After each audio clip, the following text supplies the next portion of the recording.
Okay, apologies for the late start. Appreciate you being here at the Voice of College Football. This should be a fun one. Big Ten program rankings, all time. All time, everyone. All time. We went through this exercise with the SEC last night, and a number of people failed to grasp all time. Everything counts the same.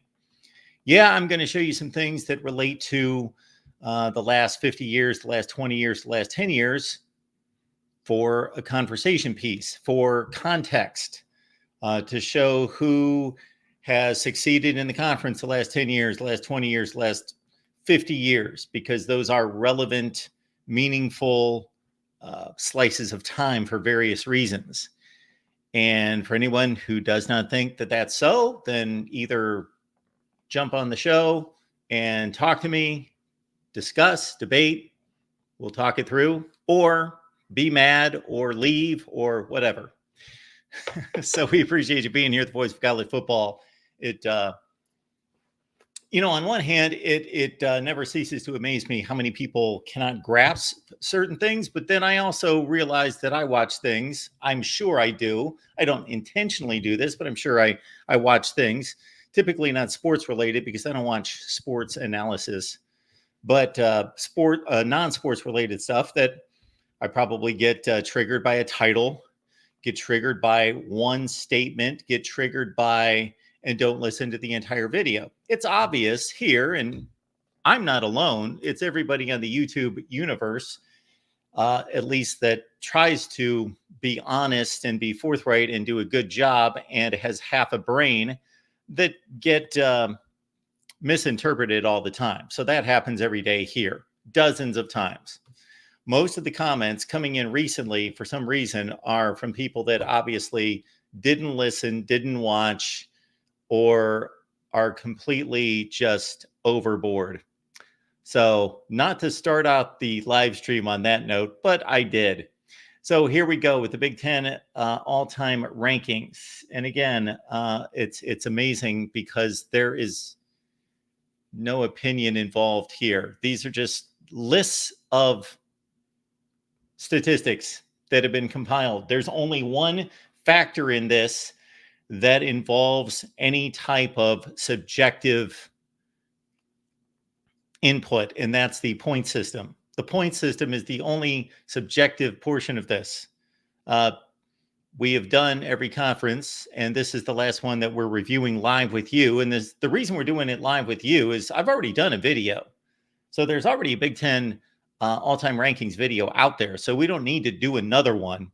That's why as soon as I have finished with the last call, I'm done, I'm out, because I've explained all this. So check out the video, but I will go back through it again. I understand people are busy and they can't watch everything. But we've already presented all this. So I'm here to respond to your comments and questions in the chat and to respond to any phone calls. So we've left the link in the chat. So if you see the video or you've got a point of contention or praise or analysis or criticism or whatever it might be, please give me a call and we will discuss Big Ten all-time rankings. And just like every other conference, are there flaws in this? Yes, there are flaws. Even before we apply my system, which is not perfect, there are inherent flaws in any type of rankings. First of all, because you've got schools that have entered the conference at different times. You have schools that have entered the conference at different times, and much of their history has been forged on results in other conferences. So I am taking all-time statistics. So Penn State's played in the Big Ten for 31 seasons. Before that, they were an independent. I am not discarding their zillions of years as an independent. We are going to see their numbers all time. Much of that was played in the Big Ten. So we could do a series in which we just take Big Ten rankings played amongst Big Ten teams when they were Big Ten members. That would take a lot more time and would be a lot more exhaustive. This was exhaustive and comprehensive enough. So let's bring in Drew here to start the show, even though I have yet to present anything. So hopefully Drew has seen the numbers. Drew, how you doing today? Um, I'm doing fine. I haven't seen the numbers because I haven't watched any of your videos lately. So, Okay, so why don't we do this? Why don't we put you to the side here? I'm going to go through the numbers, and then you okay. can take them in from there, and we can discuss. Thanks for calling. All right, so let's do that.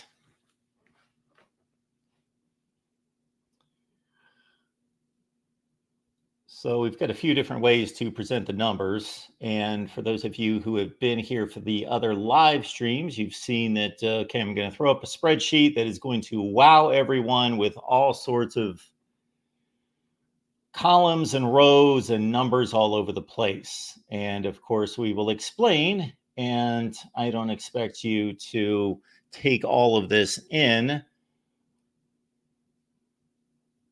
That's why I'm going to walk you through it. But once we get through this, then we're just going to let the previous video roll. That's going to show all the numbers that in a more palatable form that you're going to see the listings and you're going to see the top to bottom that is more digestible. All right, we got winning percentage. Why don't we do this to start us out, because Michigan's going to be here in second place or first place, depending on the category, much more than Illinois. So let's go all the way to that left category, and you see winning percentage all time. And one thing I need to do before we get started, I need to go back on Penn State, because another liberty I'm taking in this that's justifiable, or I would not take it, is, of course, I'm going by the raw numbers and what the numbers tell us.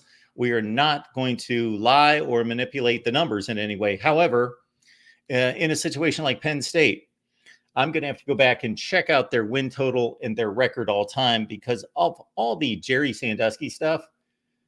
No, I'm not vacating wins for a situation in which had nothing to do with football. So we talk football here, and we deal with those social situations. And of course, that was probably the most deplorable and despicable and corrupt act I can think of within the sports realm. So I'm not discounting that at all. It's horrible. It was a criminal act, but it had nothing to do with football. It did not impact football. If there is cheating involved that impacted football, then we will apply that. But these vacated wins that had nothing to do with football, those wins are going to be reinstituted by myself.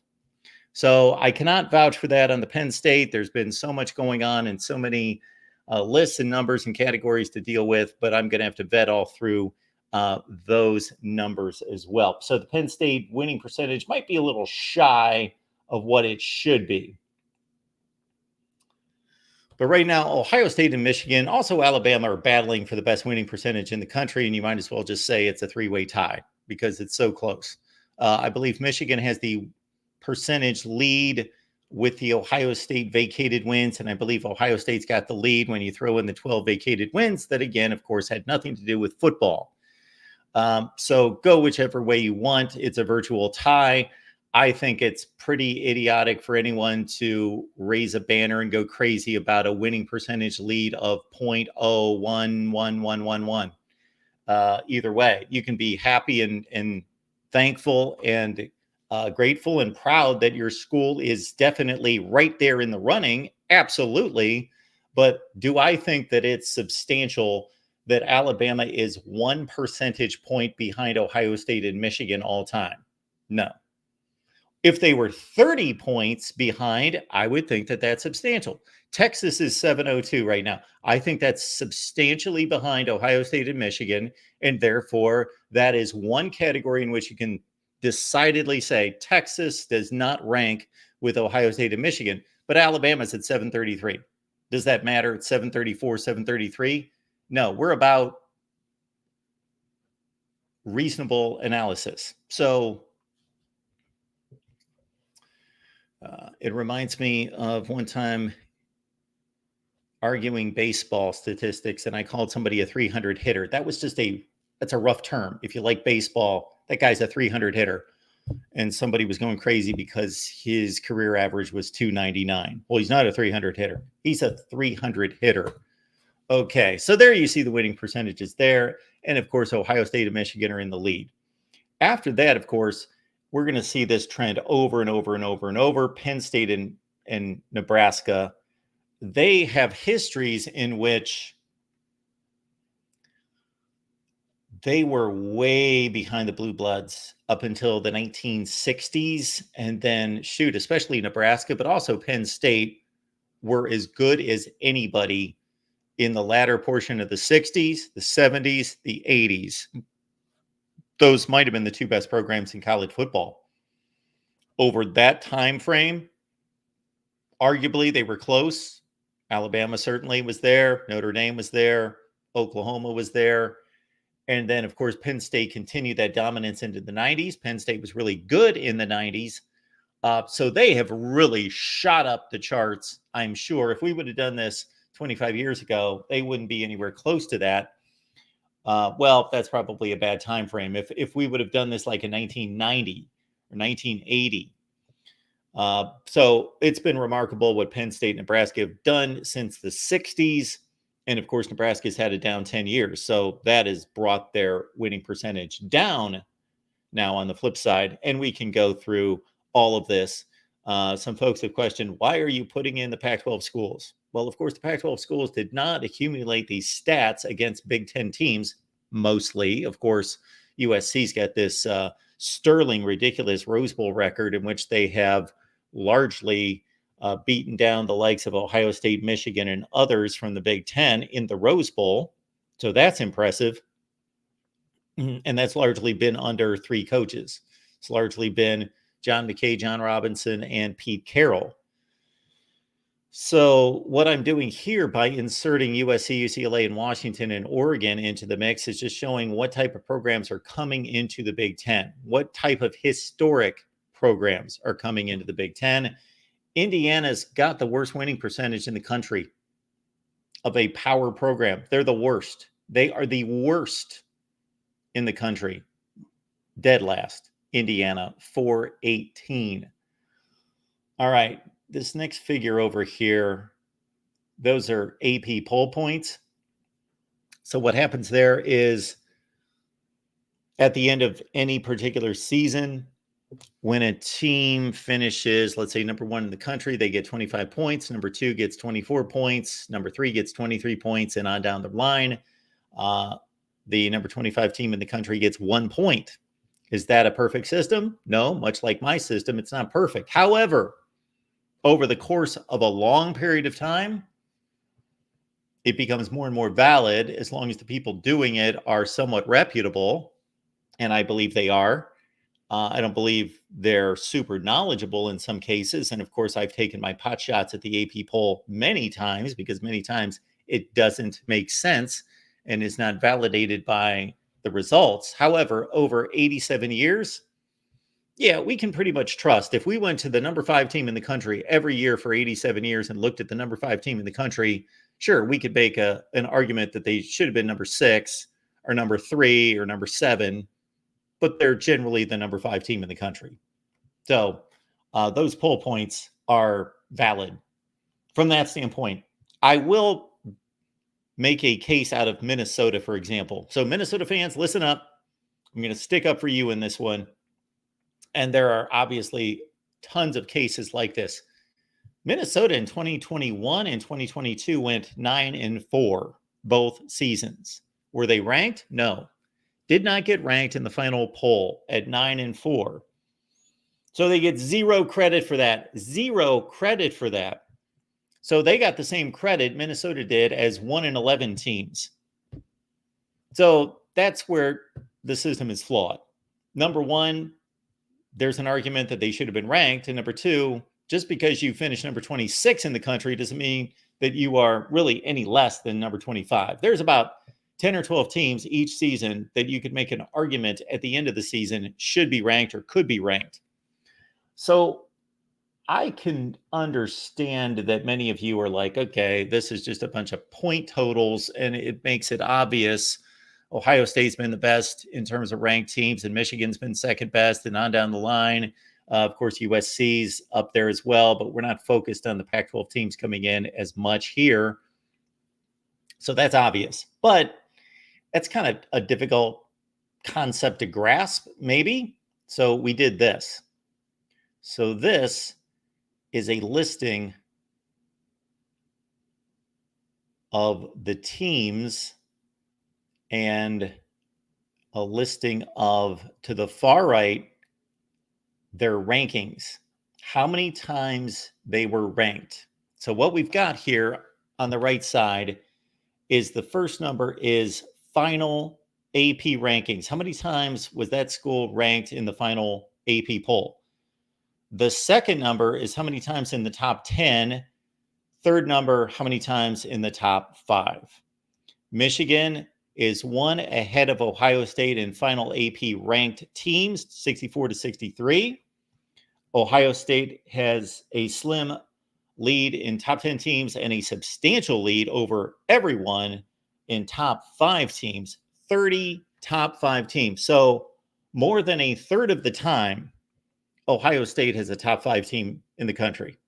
More than a third of the time, 30 out of 87 times, Ohio State has finished in the top 5 in the country.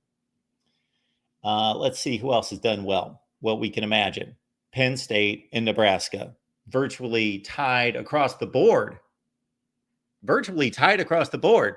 Top 25s, top 10s, top 5s, Penn State, Nebraska. This is going to be a common theme. Now, after that, Iowa, of course, has been solid for the last 20 plus years under Kirk Ferentz. And before that, under Hayden Fry, had dismal teams in the 60s and 70s, pretty much in line with Wisconsin, although Wisconsin was about a decade behind before Barry Alvarez kicked it in at Wisconsin. So there you see, again, top 25, top 10, top 5 finishes out of all those schools in the Big Ten. Yes, Indiana has finished in the top 5 twice. In the top 25, 6 times. Rutgers. Yes, Rutgers sticks out like a sore thumb. They finished ranked 3 times. That's it. Never in the top 10, never in the top 5. 3 times ranked. They have finished ranked as many times in their history as Ohio State, Michigan, and Penn State, and I guess that would be the 3 have in the last 3 years. So the Rutgers football history actually has been awful. Just let that sink in. Ohio State, Michigan, Penn State have finished ranked as many times in the last 3 years as Rutgers in their history, the team that won the very first college football game. And of course, Ohio State, Michigan, and Penn State have finished in the top 5 and the top 10 multiple times in the last 3 years, and Rutgers 0 in its history.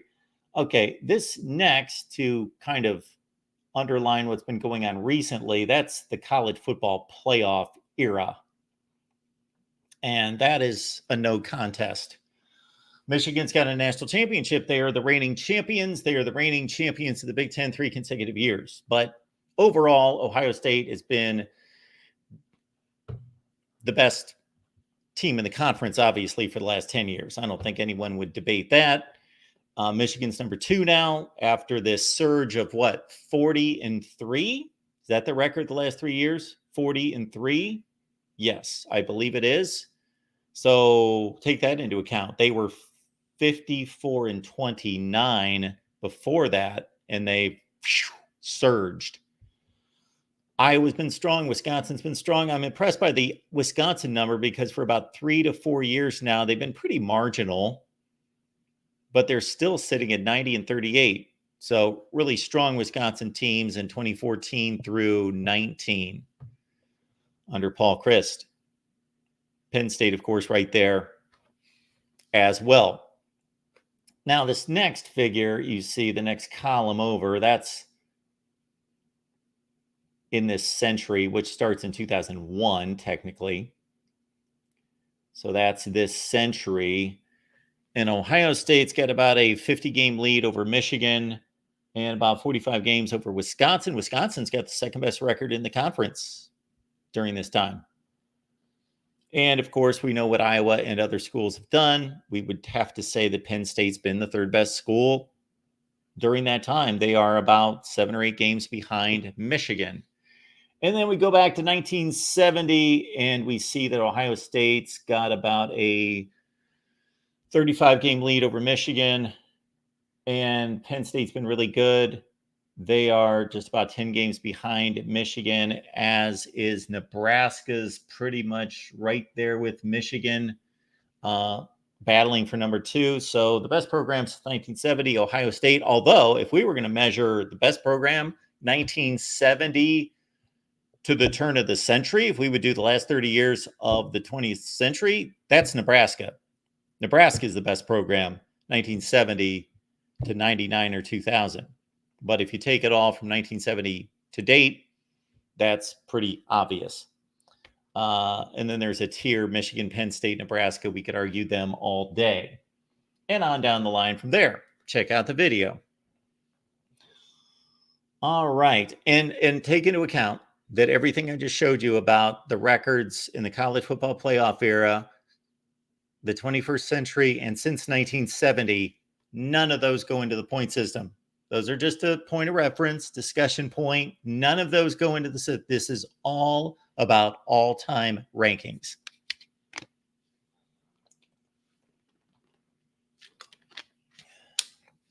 All right, let's take it back down here.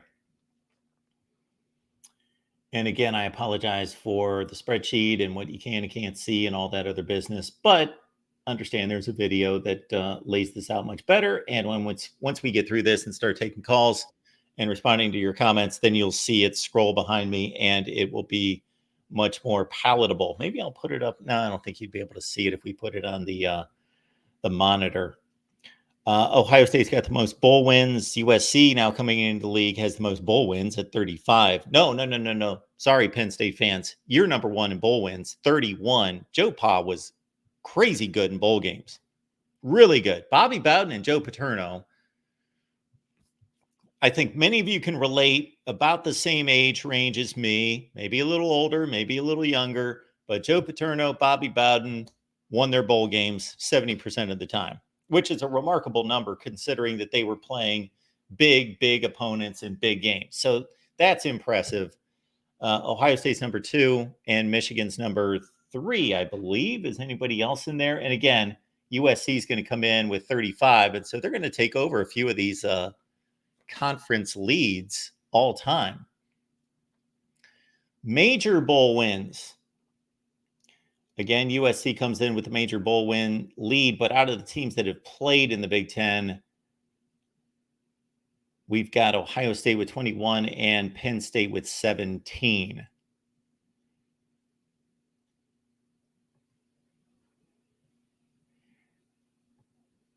Next up, let's go to conference championships. Michigan has the most Big Ten championships all time. Now, Nebraska has won more conference championships by 1.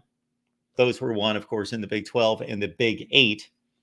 So we are identifying here, to be clear, we are just taking all the current teams in the Big Ten and looking at their all-time accumulation of numbers all time, not just in the Big Ten. We're getting to that in just a second. So Nebraska would be number 1 technically, but out of teams just solely in the Big Ten, Michigan is number 1. And of course, there's a big drop off after Ohio State, as there typically is after the first 2. Or in some categories with Nebraska and Penn State, they're able to hang in there depending on the situation. Penn State gets ripped off more than anyone when it comes to conference championships because they didn't play in a conference and they had a damn good football program forever. So they get nicked the most by this category right there. Penn State probably takes the most unjustified hit for not playing in a conference. But again, we can't account for everything. The bulk of this conference started in 1896. We're not going to go through the particulars of everyone, but right around that time, because some entered in 1899, 3 years later. But you basically had the bulk of the conference all the members that we know, that first 9, Ohio State was the last one in the door in 1912. Let's see. Ohio State was the last one in the door in 1912. And then after that, Michigan State truly made it a Big Ten and changed the name of the conference in 1953. Then became the Big Ten. It was the Big Ten. And there you go, Michigan State 1953. Then, of course, Penn State in 93. And then we had Nebraska. And then a couple of years later, Maryland and Rutgers. And those schools have largely not been successful. Penn State has. Now, they've not won conference championships, though. Penn State, basically, James Franklin, for as much as Joe Paterno is an all-time legendary coach, his stay in the Big Ten, pretty close to what James Franklin has done. He always finished second, third, fourth in the Big Ten. Always was going to really good bowl games, but not competing for national championships. Once he entered the Big Ten, except for, of course, in 1994, his second season in the Big Ten, Penn State just really good. But 4 Big Ten championships in 31 years, okay, that's better than anybody else not named Ohio State or Michigan. But that's 3 from Paterno and 1 from James Franklin. So your conference percentage here, that's the number of times that these particular schools have won a Big Ten championship versus the years they've been in the conference. And Michigan's number 1. Ohio State's only a couple percentage points behind, and Michigan had 6 Big Ten championships before Ohio State ever entered the conference. And so that can be accounted for by some people. When you look at national championships, here's the deal with national championships. I am going by the Winsipedia and other claimed national championships, and I'm going with the basic Google search. That's going to be changed and corrected to a certain degree because, again, just like the vacated wins, we know that there's a better way. We know that there's a better system, and that would be the Voice of College Football system. It's to analyze each specific season and determine, was this a fair national championship? Well, during the college football playoff era, it certainly is. I'm not changing any of those national championships, but before that, there can be some national championships that are changed. I am rarely taking away national championships. Rarely. I cannot even think of, I'm sure they're there. We went back to 1970. We got to finish our run of reviewing national championship seasons to get it right. And to implement the Voice of College Football national championship system, because we want to do it the fair way. In 1994, who's the national champion? Nebraska.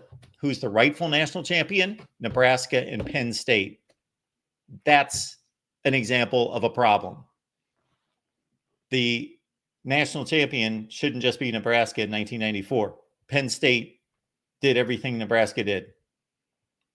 They did everything under their power in a power conference, playing maybe in a better conference, or at least as good a conference, schedule, all of it. There should be 2 national champions in 1994. That's just one example. I could point out 50 more. So we're going with the official numbers right now. And again, that could be changed. So, for example, we've got a video out there. Check it out. Alabama 18 national championships. Are they justified? Are they valid? Because Alabama gets reamed and criticized for this on a regular basis by probably largely people that don't know what they're talking about and don't know. They just figure, oh, I heard somewhere that they claimed a national championship in 1957, that they lost a game or tied a game, or they had 2 losses one year and claimed a national championship. Yep, absolutely. Did Alabama claim national championships that they should not be credited for? Yes. Yep. However, guess what? Alabama could also claim 2 other national championships. When I vetted out the entire history of Alabama football, I took away 2 national championships. But I gave them 2 national championships. It It worked out to 18. Alabama, your 18 national championships are valid. Just they're not the same 18. We've got the NFL draft, and that's Ohio State, and that's all understood. USC now coming into the Big Ten will now be number one in NFL draft selections out of the Big Ten teams with about a 40-player lead over the Buckeyes. But Ohio State, of course, for years and years and years has been dominating the NFL draft from the Big Ten perspective. And of course, Nebraska and Penn State are going to show up strong. Michigan State's got a nice number of NFL draft selections as well at 323. Now, when we look at first round selections, Ohio State's number one all time. And wow, Michigan's not close. USC is close. Now, that's the race right there, 91-86. And you see the other numbers there. All-Americans. Now, the last three categories we're going to, All-Americans, Heisman Trophy winners, and major award winners. If you have an issue with those, I totally understand. I actually have an issue with it to a certain extent. However, I will say, not just with this conference, with every conference, that once the numbers were broken down and we compiled the numbers, the lists of All-Americans and Heisman Trophy winners. Well, Heisman Trophy winners, there's only one, so that's a bit scattered. But All-Americans and major award winners almost goes perfectly in line with the wins and championships and accomplishments of the schools. So I got to credit the AP writers or whoever else is involved in these awards. And, you know, I got to say that, I had a vote for the All-America team this past year, and I didn't even fill it out. So hopefully they give me another chance next year. All right. So with All-Americans, we've got Ohio State 93, Michigan 88. And where's USC? 84. So it's a great race in All-Americans. And then we've got Heisman Trophy winners, and USC comes into the league at number one with 8, Ohio State 7. And then we've got, these are major award winners. So again, I totally understand the argument against this being relevant. It's an individual award that is not objective, it's subjective. Now, this one, Ohio State does break away with a decent lead here. But man, you go conference to conference, it almost just runs right in line with the wins and the championships. So Ohio State has 30. That might be the most in the country. So here we're talking about Bednarik Awards, Remington, Nagurski's, Lombardi's, Mackey's, Bolitnikov's, and on down the line. All of them. Thorpe, Groza, Guy, all of them. And so that's where we stand. I am going to roll the video behind me, and we're going to start taking some calls here. Nate's jumping on the line to talk some college football with us. What's going on, Nate? Hey, long time no see, Mark. What's up? Not too much. How you doing? Doing pretty good. Good. I'm still humbled about my, well, I guess you would call it asterisk championship, but why is that? Why is there an asterisk? Well, I mean, I don't agree it's an asterisk championship. I just saying what everyone else is saying, but I don't agree with it though. Oh, you're talking about this past year's Michigan championship, right? Yeah. Well, I'll just give you my slice of it. Is that I consider it a full and valid national championship until I hear something that, and it is confirmed that there's something which would cause me to say that it's not. Right. I mean, I think Michigan, won fair and square, like NCAA said earlier or after the game. But I mean, I know they cheated. I mean, I admit that they did cheat. I mean, there's nothing we can do about it. I mean, so. Yeah, and if that never went any further than Connor Stallions, I feel in some ways just as bad for Michigan players, Michigan fans, Michigan coaching staff, and anybody connected to the university as I do even their opponents, just because it's Michigan's responsibility. He was Right. hired and employed by them. However, if he acted on his own, I think many of us can relate to situations in which people act on their own. They're rogue employees and they do crazy, dumb things and corrupt things. And yes, the company should be held accountable for that, but at the same time, they can't know everything that's going on. Now, Right. I have thoughts that go way beyond that, but they can be reserved and have been stated in the past. But I'll leave it at that in regards to waiting for an NCAA investigation announcement.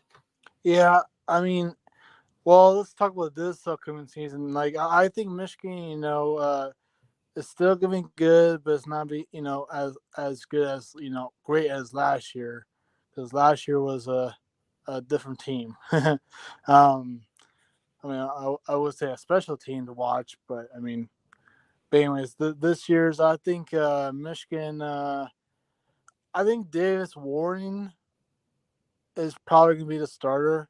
Although I want to see Alex Orji to try to start maybe one game, but yes, he needs to work on his accuracy for his throwing, but he can run the ball.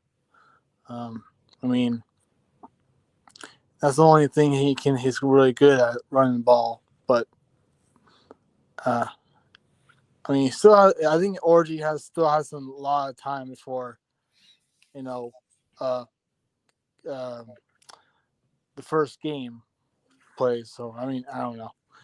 Who So knows? you're basing your Davis Warren selection on what? The spring game? Yeah. I think I would pick him for the starting job, like for game one, and maybe give Orgy a shot the second game, kind of like what Ryan Day did with Kyle McCord and was it Devin Brown? Yeah, Devin Brown for the second game. Yeah, but I don't know what Sherrone Moore's plan is, but I think it might be kind of like that situation. But I don't know. Who knows? I think, Nate, that Michigan's decision has as much to do with how they want to run their offense as Right. Yeah. who's the better quarterback. Now, I personally think it's Davis Warren, but I mean, um, but the coaches know they know better than I do because I'm not a scout or a coach or near us or her coach or scout. Um, but yeah, I think they'll be okay. They'll be just. I think they'll be just fine, but maybe a little bit of losses. Uh, uh, I think they might lose 2 or 3, but those are the minimum losses for. I think the highest loss is probably like 3 losses, but I think they could go 10-2 if they could, but that's my prediction. So you're pretty set on this season, it sounds. If you think they're going to go 10-2, and the most that they could lose would be 3, it's a pretty tight window. Right? Yeah, like 9-3. Yeah. Okay. I mean, maybe I think loss. Well, if they're going 10-2, probably the losses are probably Texas at home. Sorry, my Wolverine fans, but um, lost to Oregon. Now, I'm not trying to say Ohio State doesn't have a chance against Michigan. They do. I mean, I'm saying They got a chance? I'm saying that I need to see it first before if like Ryan Day. You need to see it first against Michigan? Yeah, I mean I know Ryan Day beat Michigan like 2019, right? But that was with Urban Meyer's roster. But Yes. So I'm trying to follow your logic here, Nate. So for you yeah, to make a prediction on Ohio State and Michigan, you have to see Ohio State beat Michigan first. Like, yes, that's what I'm saying. Yes. Okay, so you're picking Michigan. It's 100% certainty because there's no way that you understand they're not playing before they play. No, okay, I'm not just saying clarifying that. Yeah. I'm not saying. But you're giving Ohio State a chance. Right? Yeah, You've got a chance. There's a chance that Ohio State. Yeah, there's a chance. Yeah, there's a chance. Yeah, I mean, I'm not saying Ohio State. I wasn't giving them any chance. But yeah. But so you think Ohio State's not going to win, or are you saying the Michigan's not going to win that one rivalry? I was riding with you on that one, Nate. Oh, okay. Ohio State, no chance. No chance. Okay. I mean, it'll be a what do you call it? What's the word? A barn burner. A barn burner, and plus Ohio State had, if let's say the last game in the season, Michigan and Ohio State, I guess both, well, not both. One's undefeated, one's 9-2,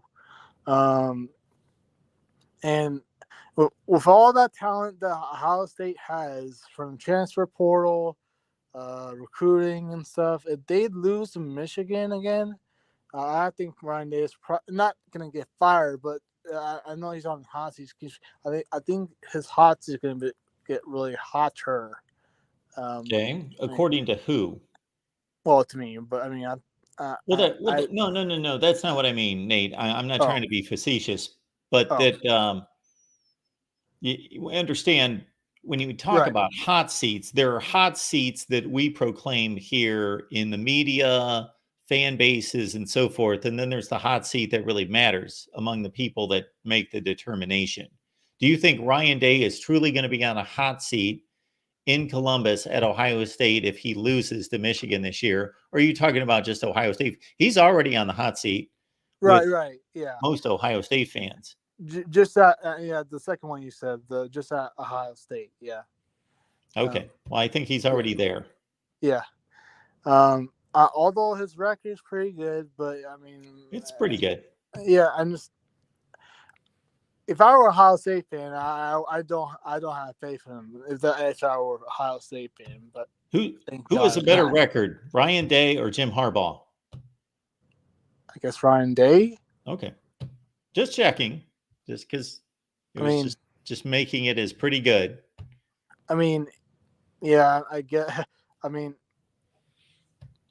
hate to say it, yeah, but Ryan Day has a better record. But who knows? Michigan could go 8-4, 8-9, 3, 10-2. Who knows? We don't know yet because the games hasn't started yet. But it's been good talking to you again, Mark. Go Blue, and good luck to your Buckeyes this season. I appreciate that, Nate. Thanks for calling. Don't be a stranger. All right, let's keep it rolling here at the Voice of College Football. And again, Ohio State's got a chance. Heard that from Nate. They got a chance. Buckeye fans, be happy, be excited. Nate says a chance. There's a chance. All right, let's keep it rolling here. Adam's checking in. What's going on, man? Hey, Mark, how you doing? I'm doing well. How are you? I'm doing great. So I just had a quick question for you regarding these rankings. So let's assume that you and I had 10 races in which we raced 50 yards, and you won 7 out of the 10 times. And then we had 10 races of 100 yards, and I won 7 out of the 10 times. Yep. Who would you say is the faster runner? I would say the person that, it depends on the measurement of what you consider to be speed. Right. So I guess my point is... Because then we could both run, a mile or a quarter mile or a marathon, and then we could get different results there as well. Right. So you're faster than me at 50, and I'm faster than you at 100. So I guess my point is, when you look at these rankings, you really have to take into account schedule strength disparity, number one. And I think you also have to take into account questionable national titles, like OSU in 2002. They don't win that national championship unless they get that pass interference call in overtime, which was arguably not a good call. And then before the BCS, what? Are you serious? I am serious that Miami should have won that game because that PI call was not. Do me a favor, Adam. If you've got an hour to kill someday, you watch the cut down version of that game and you tell me how many times Ohio State got gypped by those officials. Okay, we'll do. I will, and I'll change my mind if it. And I will give you one specific example from that game. Ohio State's up by a field goal. There is about 2:45 on the clock. They've got a 3rd and 5 or 3rd and 6. They throw a pass to the sideline. Two things happen. Number one, Chris Gamble catches the ball in bounds. Number two, he's held by both hands by the defender, his jersey. And Keith Jackson and Dan Fouts both said, first of all, he's in bounds. Secondly, there's a pass interference call. No, I remember that. They did a punt. I think you're correct. So they keep the ball. They're going to keep the ball with 2.5 minutes left. And then who knows they may run out the clock. At worst, they're going to go 3 and out with better field position and have killed who knows how much time. That's just one example. Right, and I think that example kind of proves the point that you and I might respectfully disagree about whether OSU deserved it. And before the BCS, there was consistent disagreement with the AP and the coaches poll about who should have won the national title that you've pointed out quite effectively. So my point in giving the example about the 50-yard dash and the 100-yard dash is that it depends on the metrics you use. And when you have schedule strength disparity like we've had over the last, say, 20 or 30 years, and you have disputed national championships, it's really difficult to rank them. And I think you're doing the best job possible to do that. But I appreciate that. I think it's very difficult to make a determination about who really is the best. Had circumstances been different, say, Ohio State was running those 100-yard dashes and not those 50-yard dashes. But I hope you see my point, and thanks again. I thought you were going to take that analogy in a completely different way.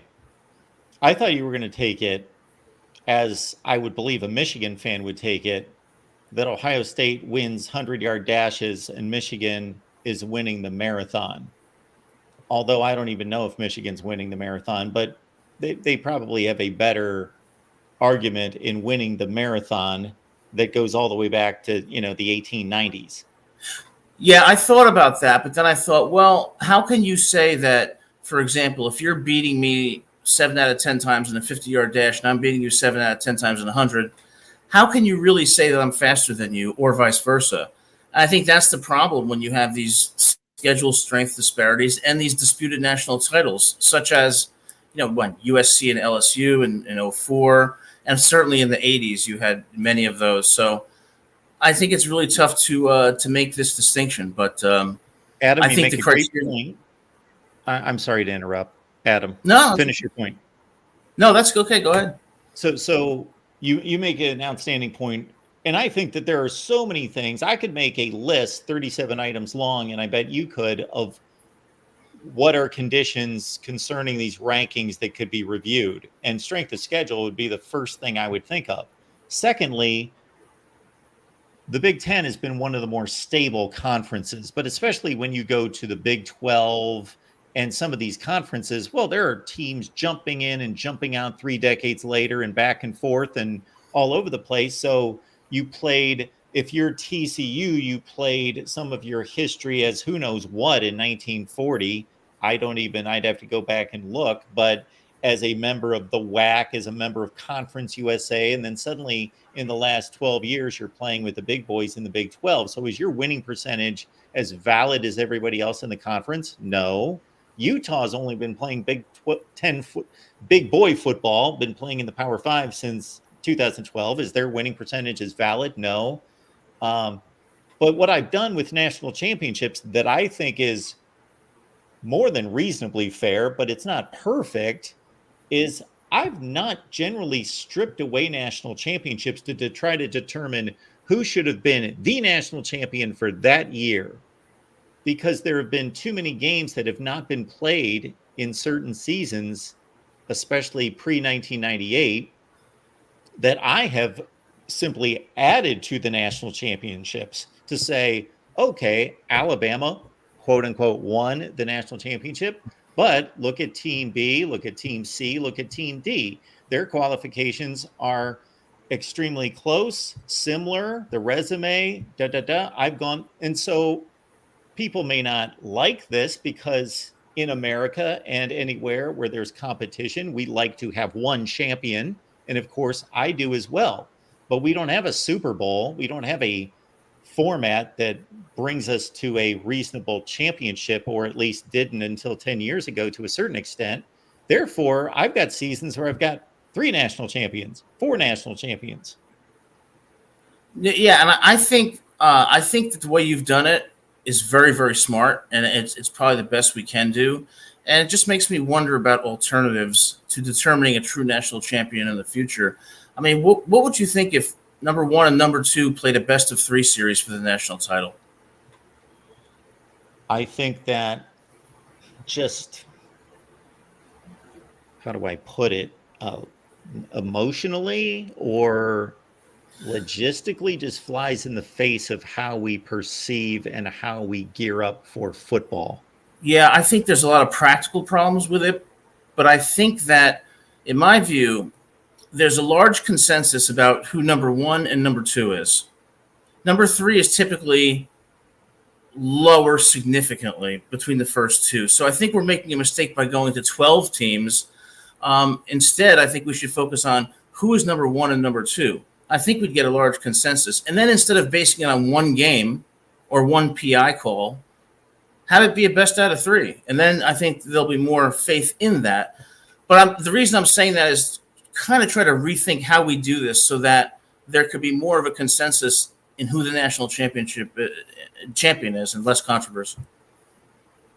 So the best of 3, if we were playing video games, I understand that response, but in reality, it would just take so much away from, first of all, it would take so much away from the emotional anticipation of the national championship game if there were 3 of them. And then are you going to keep 2 teams at one site for 3 weeks to play every Saturday for 3 consecutive weeks? Is that what you're going to do? I'm going to take the number 1 team and give them 2 home games, and the number 2 team gets 1. I'm going to make it like Major League Baseball or professional basketball. And I think, a game 3 would be equivalent to a game 7 in Major League Baseball, and that's exciting too. Absolutely, it is. I don't know that these players would be in for that. And I just don't know if our culture and how we consume football would go in for that. No, that's a fair point. But listen, Mark, thanks again for always a great discussion. Great show. I appreciate you having me on. Thanks, Adam. All right. Good to see you. You too. Take care.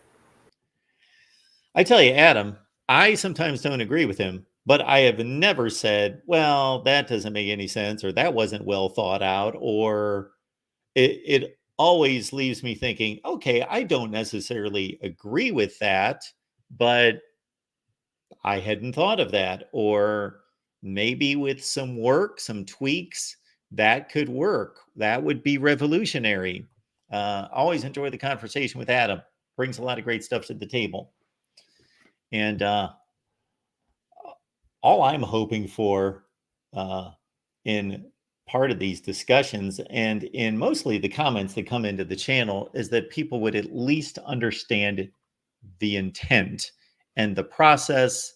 And so, for example, I arrived at a place where Ohio State's number 1 in this point system, Michigan's number 2, USC's number 3. If somebody wants to argue with me that Michigan is the number 1 program in this conference in the history of the conference, and even with USC's inclusion, I have no issue with that. I will argue it, but I have no issue with it. And understand that some people think I gamed this system. Well, that's okay. Mark, you took an oath to yourself. Okay. Not going to call people that or that. Okay. Yes. So I just determined a points system that I thought was fair. Then I applied it. If I was going to take this to an nth degree to try to fix it, I would certainly put a recency bias on this, which there is none. A 1900 national championship counts just as much as a 1975 national championship as a 2021 national championship. They all count the same. All the conference championships count the same. And that's including, understand this, that Ohio State's won 5 more outright conference championships than Michigan has. So we could make a list of outright conference championships, and that would be a different list.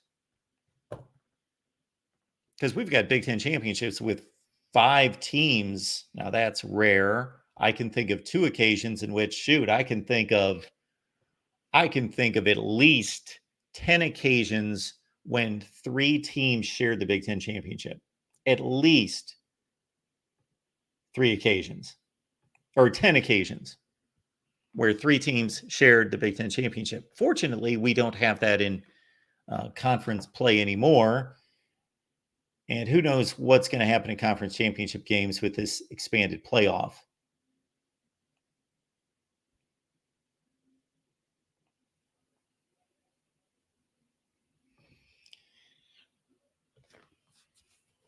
I do believe that the Ohio State-Michigan series will never be the same again. Now, that doesn't mean that you emotionally and as a fan cannot hang on to this series and this rivalry, and it cannot be as intense and as meaningful to you. That's a personal decision. That is a personal feeling, a personal investment. But I'm talking about logistically, it will never be the same. Because if those 2 teams are playing for a playoff spot at the end of the year, they're not as good as we think they should be on a regular basis. Like if on a regular basis, Ohio State and Michigan are showing up at the Big Ten at their final game, 8-3 and 9-2, then they're not going to be as good as we think they are, or think that they should be, or have been. Ohio State for a long, long time, and Michigan for the last 3 years. And they will not be competing for national championships. So otherwise, either Ohio State and Michigan are going to be so good that they're going to already be in the playoffs, or they're going to be fighting for their lives and they'll probably get stomped in the first round or the second round of the playoffs.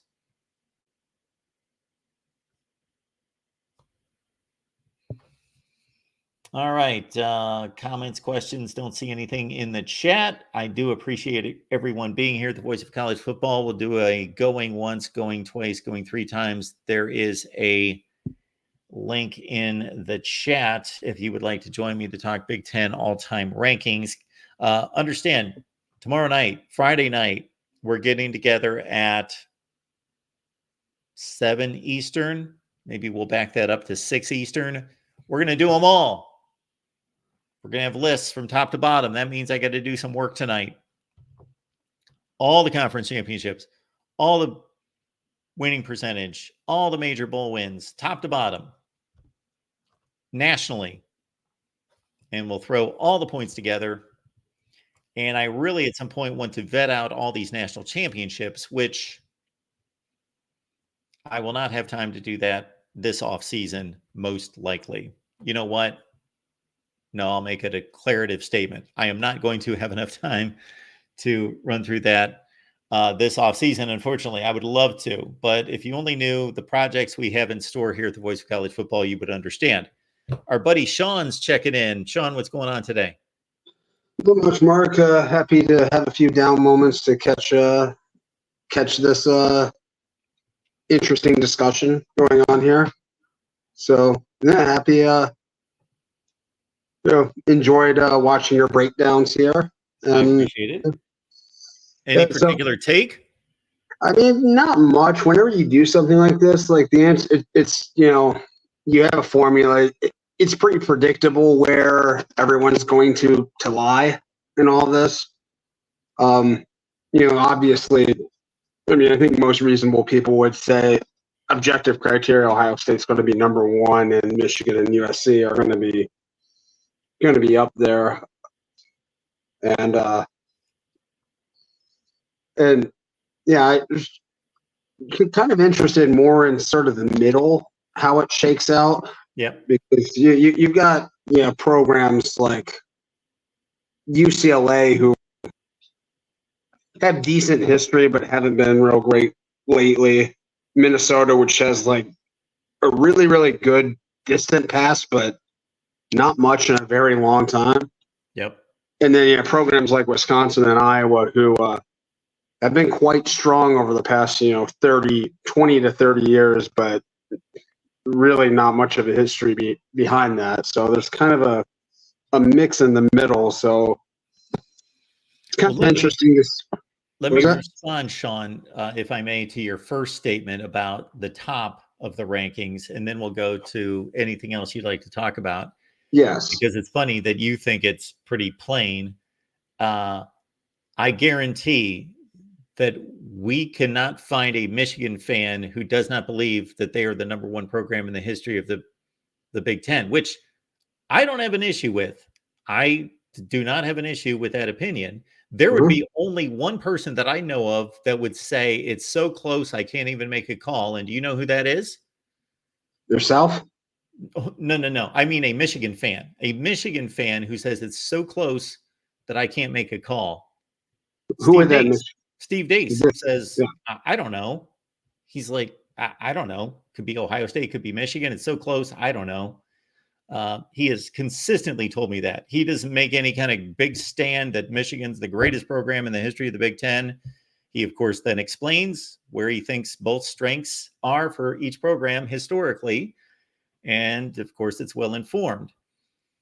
So that I find funny. And then we got our buddy Tim Prangley, who was in the chat yesterday, and he made his list of Alabama's number one and Ohio State. Oh, no, USC's number two and all time nationally. And then Ohio State, Oklahoma, and Michigan, you can just throw a blanket over them. They're tied for third.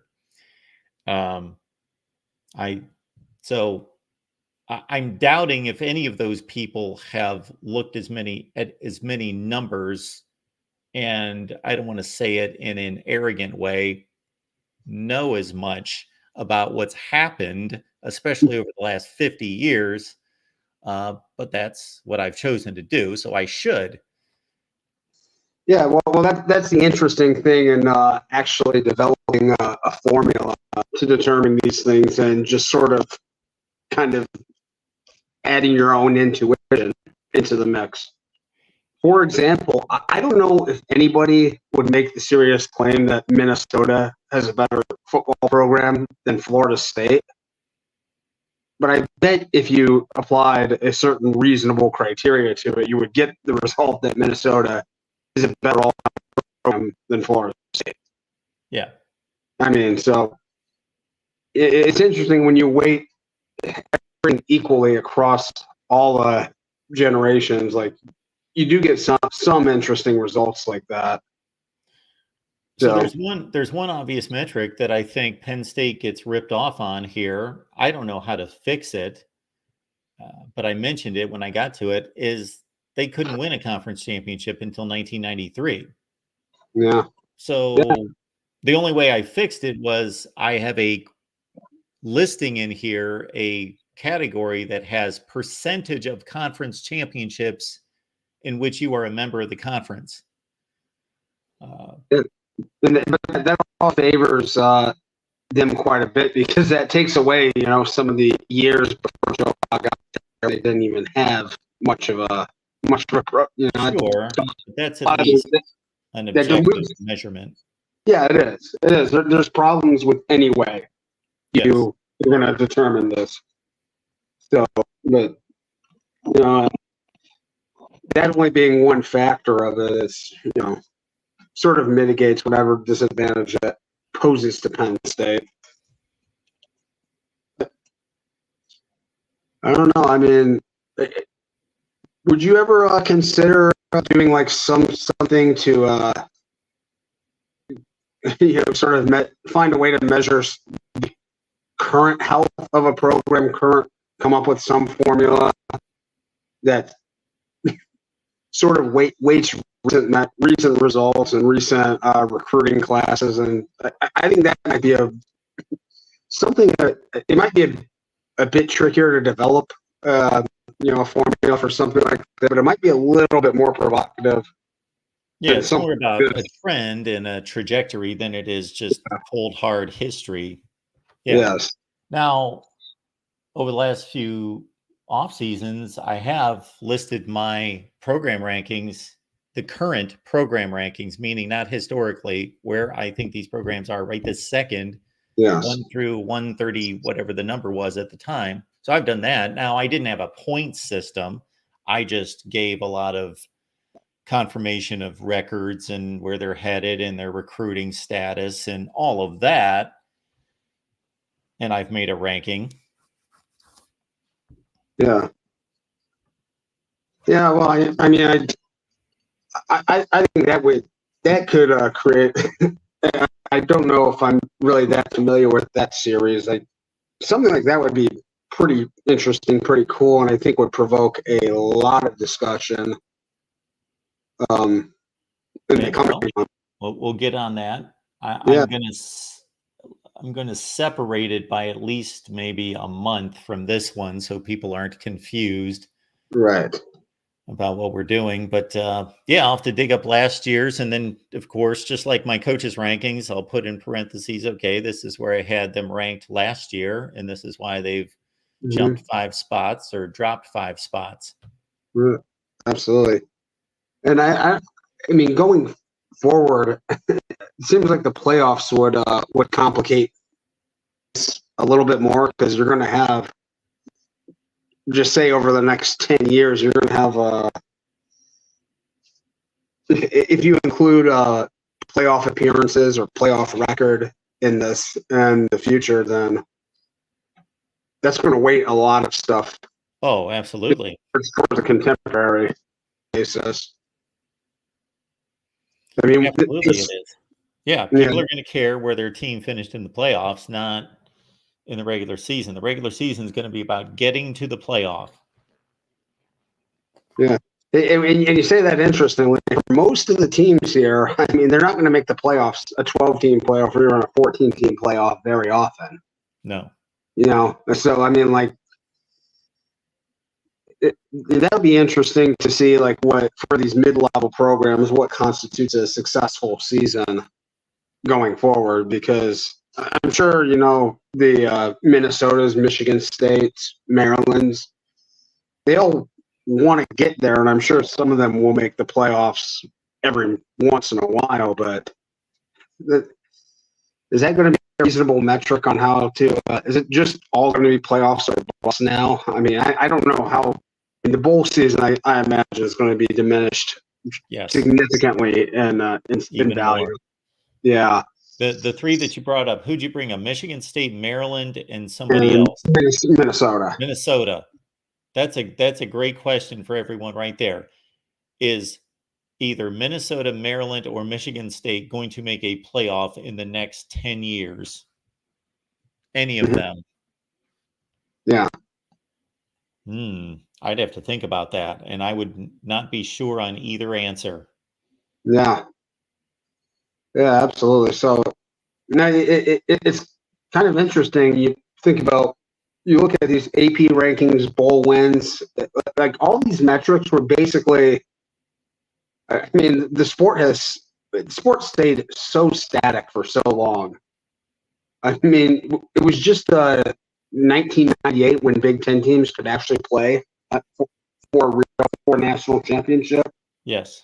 Game, right? I mean, so from 19 whatever. I mean, I know the conference started like in 1890 something, right? But like say, okay, but say from like the 1920s or whenever they get their Rose Bowl tie-ins started, up until 1998, so little changed, and so much has changed since then. And and the changes just more are just coming with such velocity now that doing Yeah. rankings like these in the future are going to be very, very difficult. Well, we may have more valid information though to base them on. Yeah, well, probably. I mean, yeah, but right now, I mean, like, yeah, you look at this and it's like this is just a very reasonable criteria for everything that's happened in college football up until this point, and it's fairly straightforward. Well, I didn't realize Ohio State and Michigan have the exact same winning percentage, or I mean, probably not the exact same, but Yeah, it's to within. the thousandth decimal point the same Yes. winning percentage. But whew, that is yeah, maybe it is. Yeah, it is pretty much exactly right. So, they have the exact same total points in your system, in your criteria. No, if you throw it all together, Ohio Okay. State's first. First, okay. Yes. All right. What's that point? Is that that's for polling points? Yeah, right here. No, column C. Column C, right there. Oh, I basically doubled the winning percentage Oh, okay. All right. and made that a foundation for the rest of it to a certain extent. All right. Okay. All right. I get that. And just curious. So, where did Michigan State land overall on this? Well, let's see. If we're just looking at my point totals here, and they're out of order, but Michigan State is, 56. So they're, I believe they're fifth. They're behind Ohio State, Michigan, Nebraska, Penn State, Michigan State. and would they be ahead of? I'm sure they're behind USC. Probably Washington too. I'm not. They are Almost ahead of there. Washington by 7 points. Okay. Michigan State, like if you look at this last column all the way to the right, that's how many times a team has finished ranked in the top 10 and ranked in the top 5. And so they've finished ranked in the top 5 twice, 2 more times than Washington, and 3 more times in the top 10 and 1 more time in the top 25.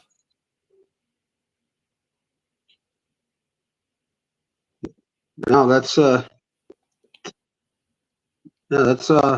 quite interesting. They've been kind of a feast or famine program for a lot of them.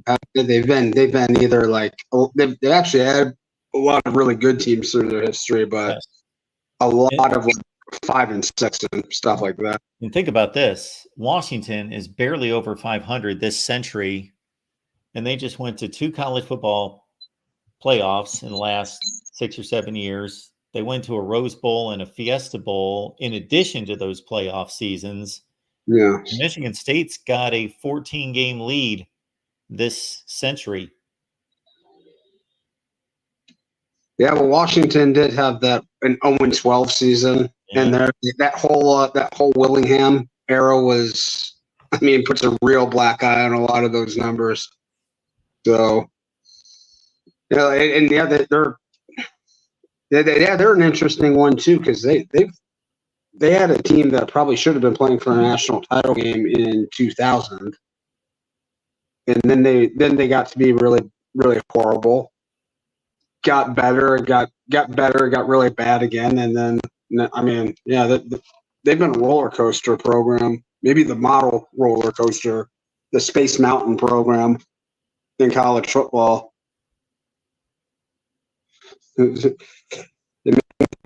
Yeah, they've had like a few top 5 teams, and they're still barely over 500 for the century. Yeah, awesome. Well, thanks for the conversation, Mark. Thanks, Monty. I'll talk to you later.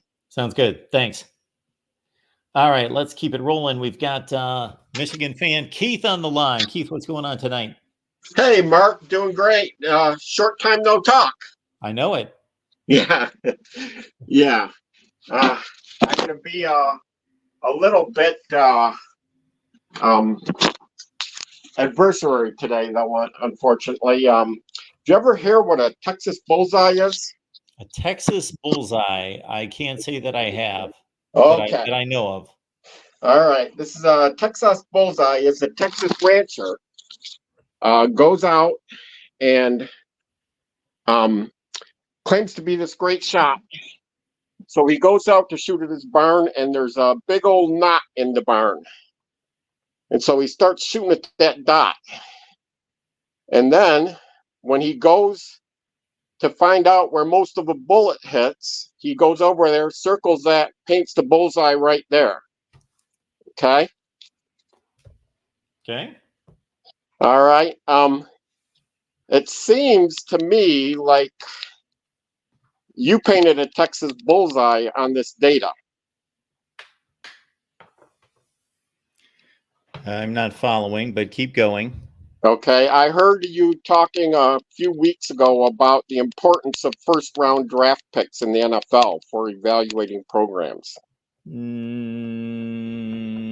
I would love for you to recant that conversation because yeah, it wasn't with me. It was. I have never said that it was that important to like if there was a particular program that was competing for national championships every season and winning conference championships and all of that and never produced NFL draft picks, I could care less. I would say, this is really interesting. This needs to be investigated. We need to look into this. How are they possibly doing this? Obviously, they would be a complete aberration.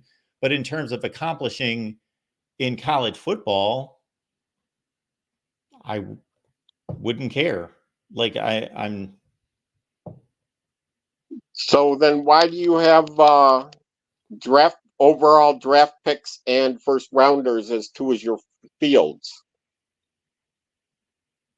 Because I think it's a measurement of a program, and I took a fraction of points from those totals to put Probably into that point system. Probably 152 out of the 52, correct? 152 out of the 52? Yes. Yeah, so it had equal weight with all the others. No, I'm not considering these to all be of all equal weight. A school's winning percentage is weighted, oh my goodness, it's like 30 or 40 times more than these draft selections. Okay. I guess I need and did you say in the other video you explain how all these numbers are arrived at and what weights they have? I do. And I never claim that it's perfect.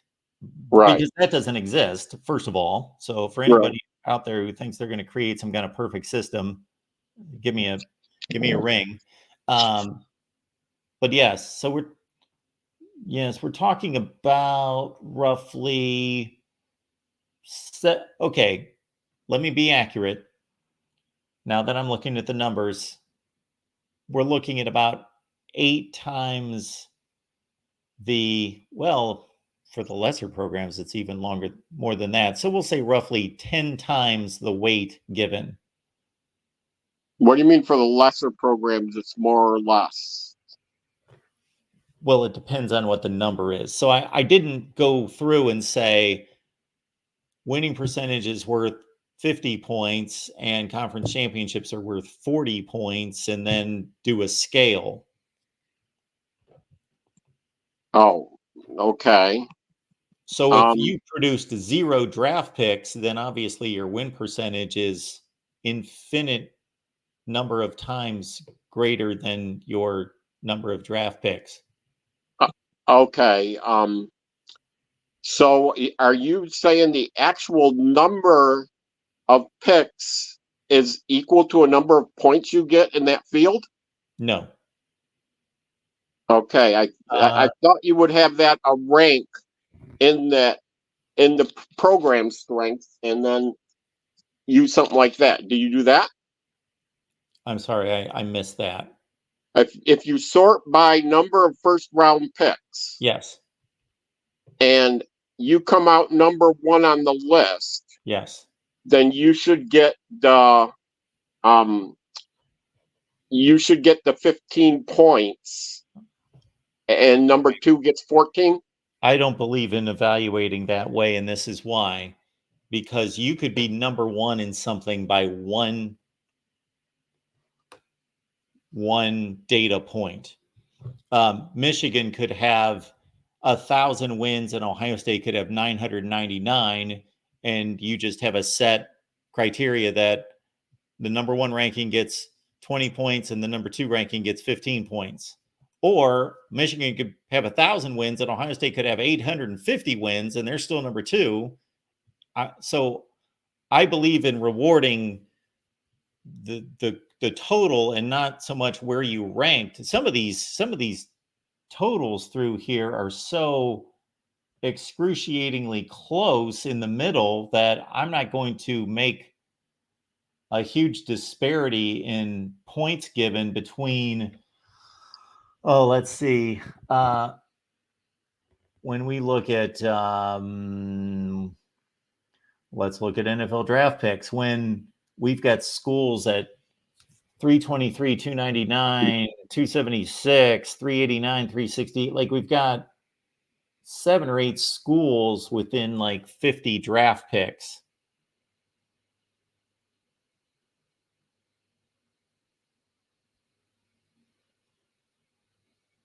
So yeah, that's the nature of statistics, that bell curve thing. People kind of get in the middle of everything. Yeah.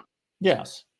And I guess a better way to say that is if I had, and it almost applies to this conference, if I had 2 A students and I had 18 students, as we do here, and I had a bunch of C+ students, I'm not going to penalize after I scratch my head and go through excruciatingly painful numbers all night trying to grade these 2 top students.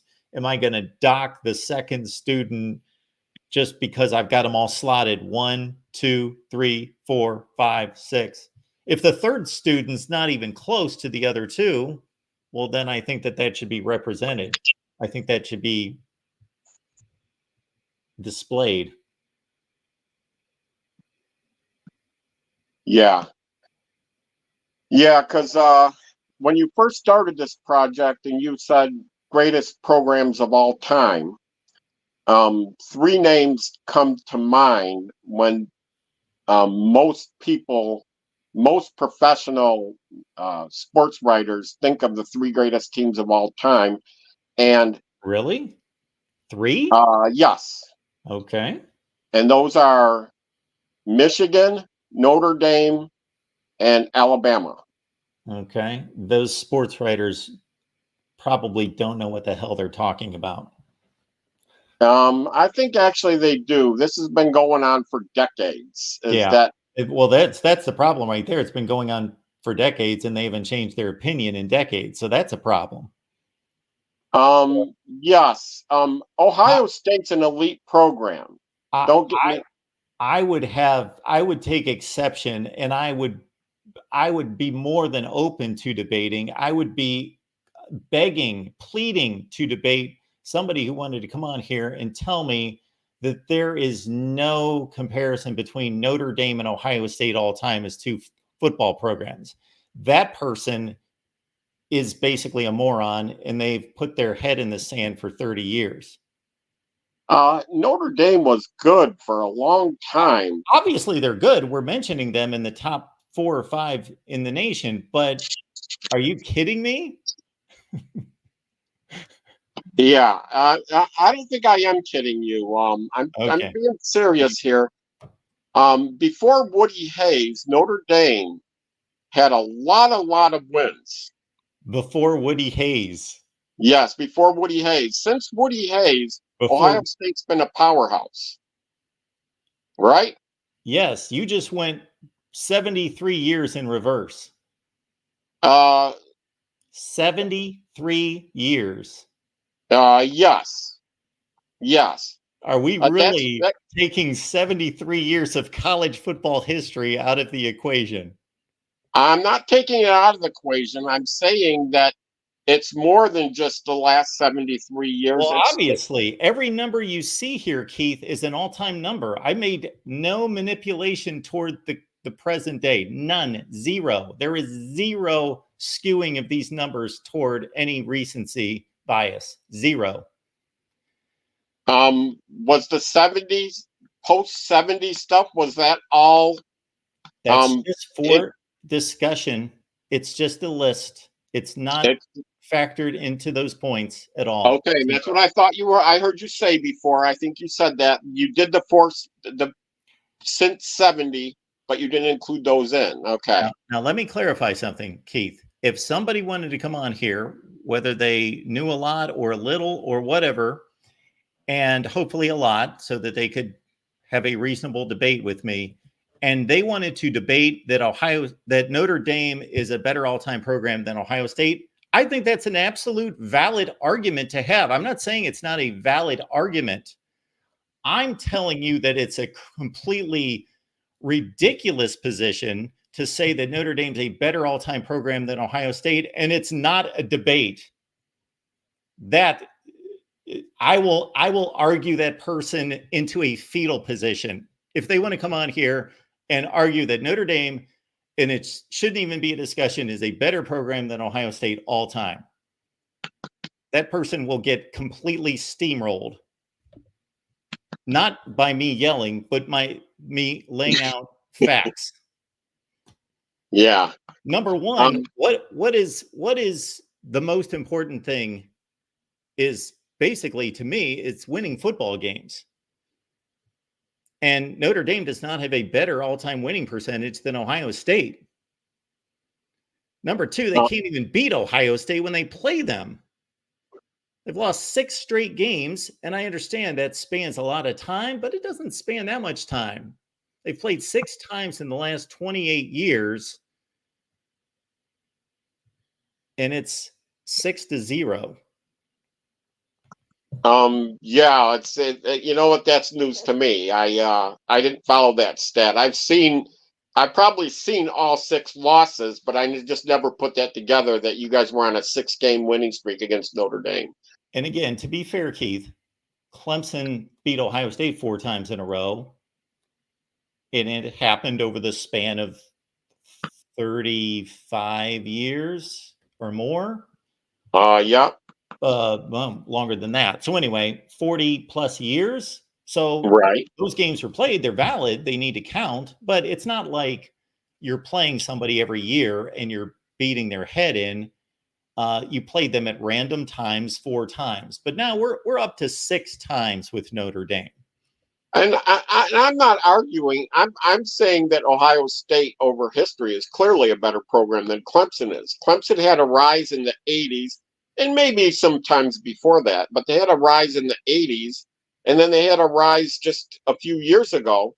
But most of the time they're a rather like an 8-4 kind of team. Whereas Ohio State's been 11-1 forever. Yeah, for a long time. Yep. So the point I'm making is that they 75 years ago, Notre Dame got all the good Catholic boys that were going into college. And they dominated. They were just an impressive program. And you look at all-time wins, and you see Notre Dame right up there. Yes, I'm not debating. I didn't laugh you into submission when you mentioned Notre Dame as being in the argument. It was when you excluded, and I won't even just include Ohio State. Of course, we're talking about the Big Ten today. But if you want to exclude Oklahoma from that conversation, I don't think that that's valid? Oh, or In USC? history, is Oklahoma more dominant or Texas more dominant Oklahoma. through all of history? Yes. I remember early, like the Bo and Woody days. Okay. Texas was winning a lot of those games. Okay. You want to see some numbers here? Yeah. Okay. Look at your screen if you can see that. All-time winning percentage, Oklahoma 725, Texas 702. AP poll points, Oklahoma has over 300 more. They've both won 31 major bowls. And when I say AP poll points, let me put that you know what? I'm forgetting that for a long time Texas was in the Southwest Conference and Oklahoma was in the Big Eight. Okay. Correct? Yes, they were up until 1996. To 96. Okay, so I'm not thinking of the time that I'm thinking the time before. I thought Texas was a better program than Oklahoma, but they were in two different conferences. So here are three last numbers for you when we look at rankings to put those AP poll points. To me, this makes more sense and it's more understandable. Oklahoma has finished ranked 62 times, Texas 51. Oklahoma has finished in the top 10 45 times, Texas 28. Oklahoma's finished in the top 5 33 times, Texas 22.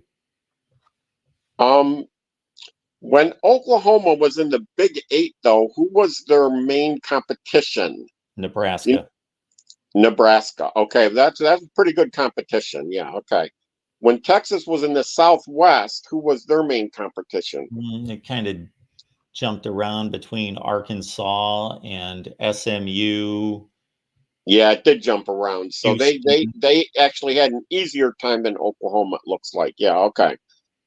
So I'll give you that one. Yeah, that Oklahoma is more dominant, slightly more dominant over time, probably 5 or 10% more, right? Yes. Yeah. Yeah, so that's what I'm saying. Is if am I correct in saying that Michigan and in a majority of the fields is within 2% of Ohio State, including the total? Oh, sure. Yeah. Well, you're talking about every category? Yes. Well, not each, but accumulated together. Oh, some together. And I made this comment at the end of the video that I posted. This is just a point total. It's a point system. I would love to be able to enter all sorts of so the next two figures I would love to add to this would be strength of schedule, which for those two should be extremely close because obviously they're just playing a perfect reflection of each other against the other conference members, unless there was just some kind of random luck that one of them played a tougher schedule for a few years, or because it's just completely obviously on a rotational basis. And especially back in the day, they were playing 8 or 9 out of the other 8 or 9 teams in the Big Ten. But anyway, strength of schedule, because that would help the cross conference comparisons. And then number 2 would be their record in the conference, their conference records. I would like to see the conference winning percentage. Oh yeah, that would be interesting. Yeah, I may even look that up right now. See if I can find it. For a long time, that was heavily in favor of Michigan and Ohio State in the Big Ten because we were the Big Two and the Little Eight for a long time.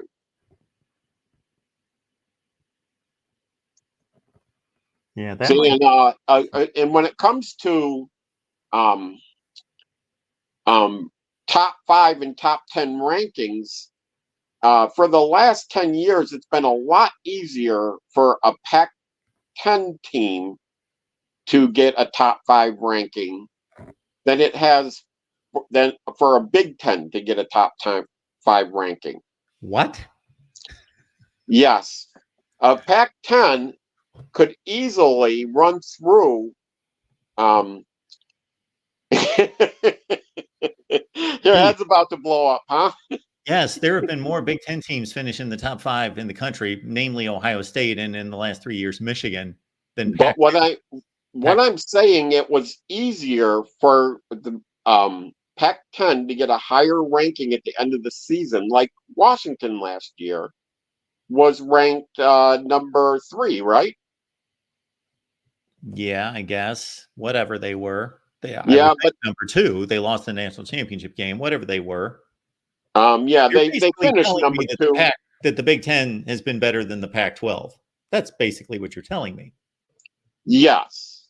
I have no argument of that. Certainly, Yes, is that I and completely so agree with you. I'm sorry, I misunderstood where you were going with that angle. yeah, is that it's easier to finish higher in the rankings if you're playing against lesser competition all the time.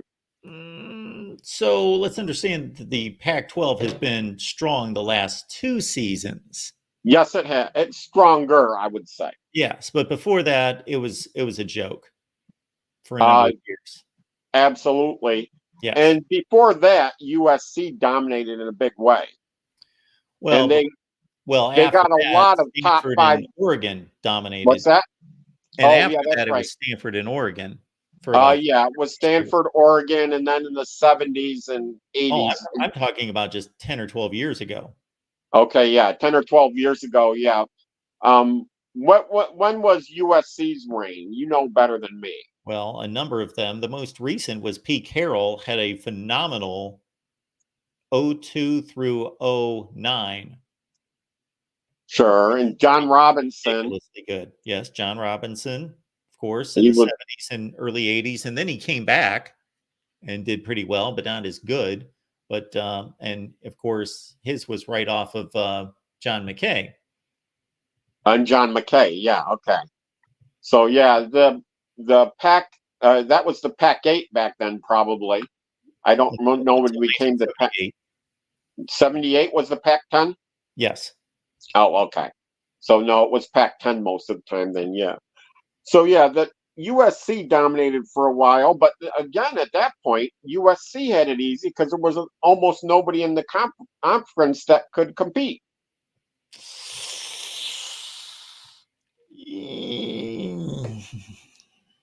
I don't agree with that. No, you don't agree with that? It certainly wasn't anybody consistent. Each year they had a different guy that rose up. Who was winning the Rose Bowl from about 1970 to about 1990? Yeah, that was USC. I'm talking about what conference was winning the Rose Bowl. The Pac-10. Yeah. Yeah. So it's kind of difficult to knock them after they were kicking the Big Ten in the teeth year after year after year.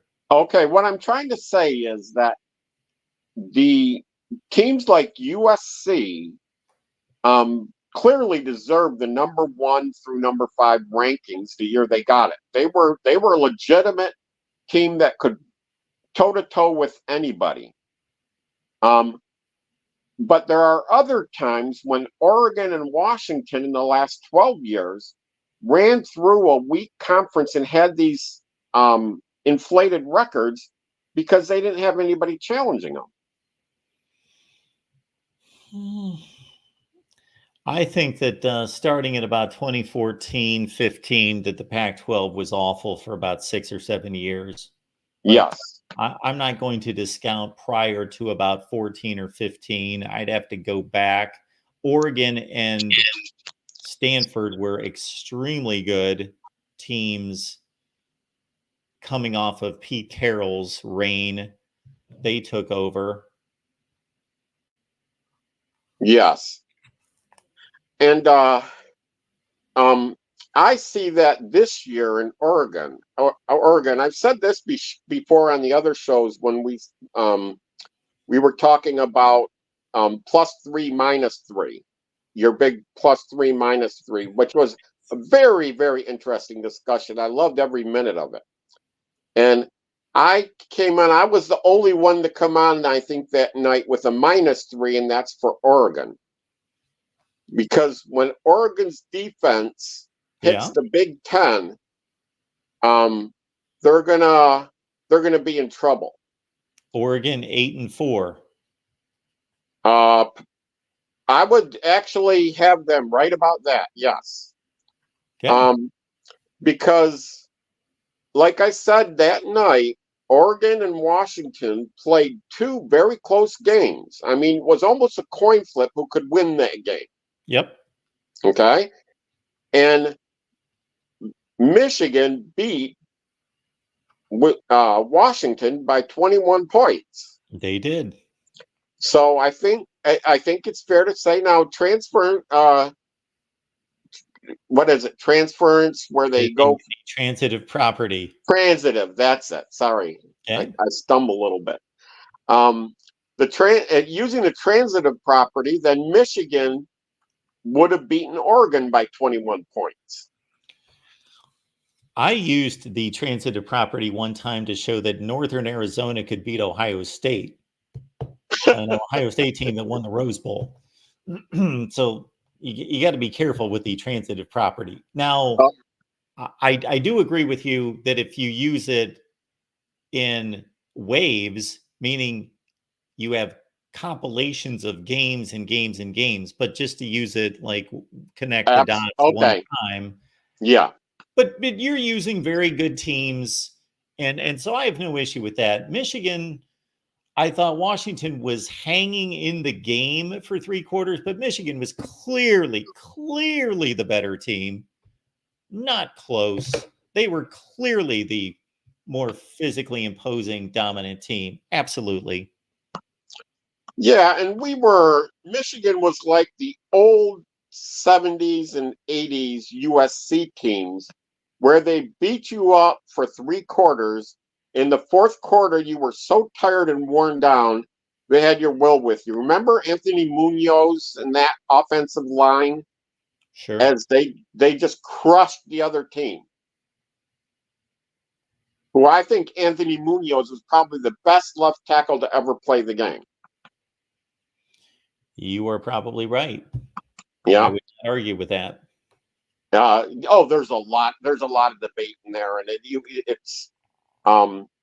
and that's just why I'm saying, in my opinion only, because it's hard to pick a Mount Rushmore of left tackles in college football. So yeah, but Michigan in the end steamrolled Washington so that in the 4th quarter we just crushed them. I'm saying that we would have probably done very likely the same thing to Oregon if Oregon would have won the Pac-10 championship, gone to the playoff, and beat Texas. Then we would be there too.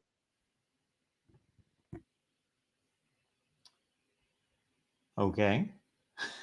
We almost had a third guy, huh? No, I guess I missed your last statement.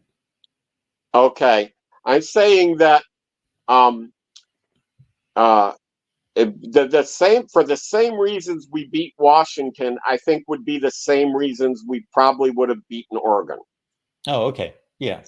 I Yeah. got you. Yeah. So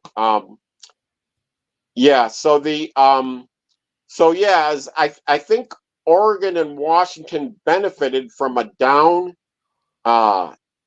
Pac-10 last year. Caleb Williams and USC lost 4 of their last 5 games. Looks like they quit at the end of the season. Okay, I don't know if they quit. I would say that last year's Pac-12 was better than it's been in a decade. In the I agree that in the non-conference matchups at the beginning of the year, the Pac-10 looked like the strongest conference. But I don't judge a team by how it starts, a conference by how they start. I judge by how they finish. Okay.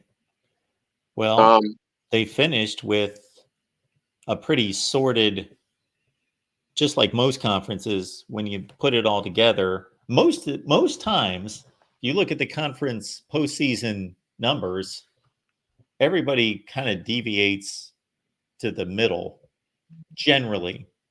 Sure. So The the bell curve we Pac-12 were pretty much talking went about. 500 in the postseason. Uh-huh. Oregon won, USC won, Washington won, then they lost. Utah lost, Arizona won, Cal lost, Oregon State lost. Probably comes out to almost 500. Big Ten, the same thing. Didn't the Pac-10 like win like 2 or 3 of their games in the non-conference schedule last year? I mean, they were pretty strong. They were okay. I'm trying to think of who actually played and beat anyone decent. They were all kind of nothing games. Yeah. Yeah, they were. I can't think of anyone who beat anyone decent. Utah beat Florida and Baylor. Colorado beat Nebraska and TCU. Oregon beat Texas Tech. Were extremely fortunate to beat Texas Tech. Right. Washington State beat Wisconsin. That might be one of the better wins. Arizona, they lost to Mississippi State. USC lost to Notre Dame.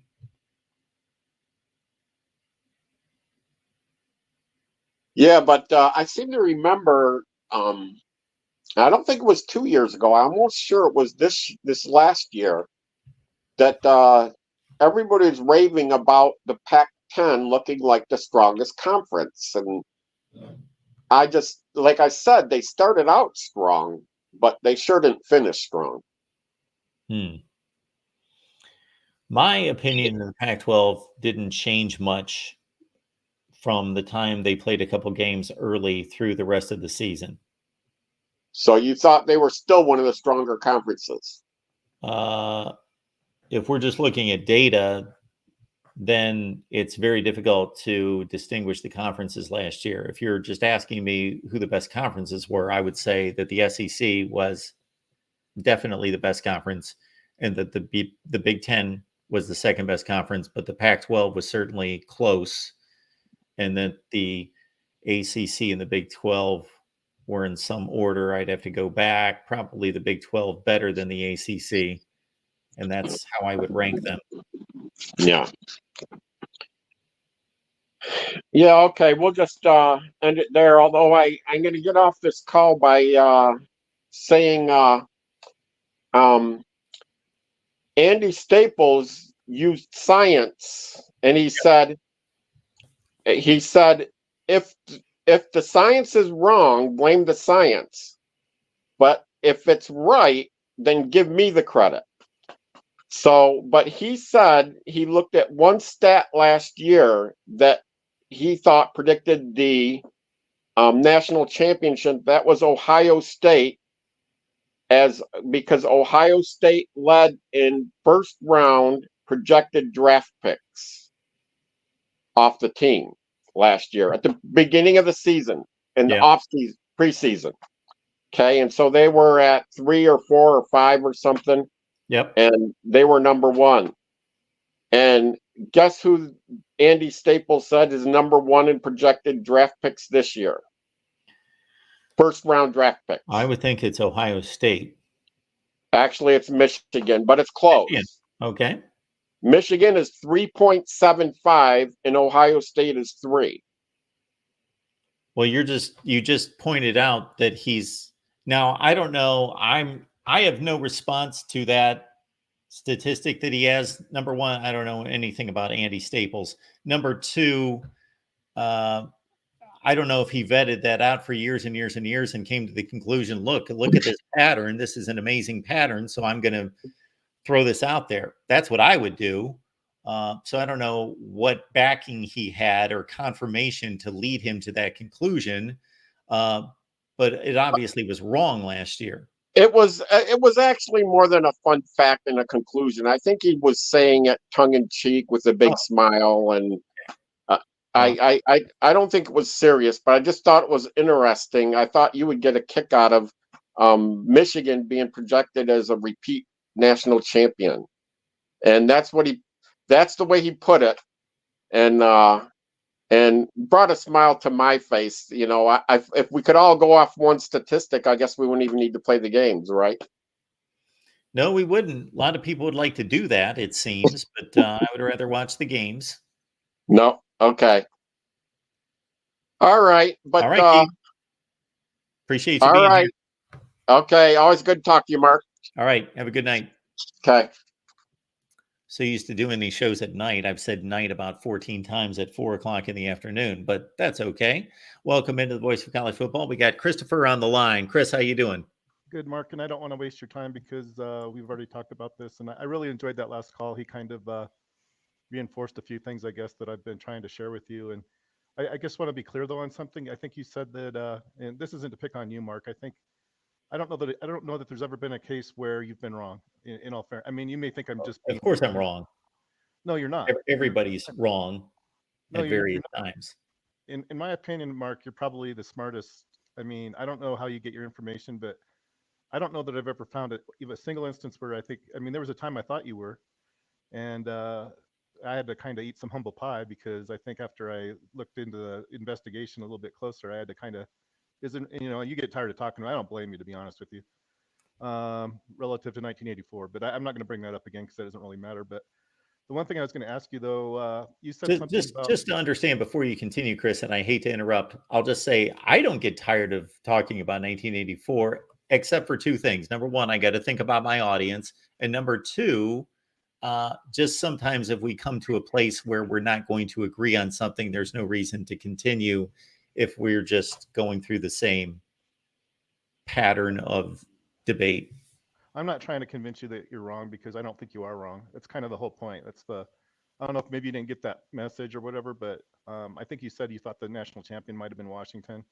And everything I've ever done to try to disprove that has failed. But in fairness, though, kind of to the question, it kind of goes along, and I don't like bringing this up again because people get sick of hearing about it, but I think there is evidence to support a championship for BYU, and it kind of hinges on the fact that it's going to be kind of, you might not make sense of it, but it kind of hinges on the fact that Pittsburgh tied Navy. I mean, it's kind of a weird thing, but that kind of bolsters BYU up to the point where when they beat Pittsburgh, it's almost like they played in a championship game. But I'm just going to leave it at that because that's what I think. If people really want to get nitpicky about it, they should look at that game, and then if they want to find out a reason that BYU shouldn't have been a championship, they should base it on that game. And that's all I want to say about it, because I think I agree that people don't want to keep talking about a season that's 30 or 40 years ago, but that's what it boils down to, in my opinion, is that win. I mean, if they didn't win that game, they're not a national champion. That's what it boils down to.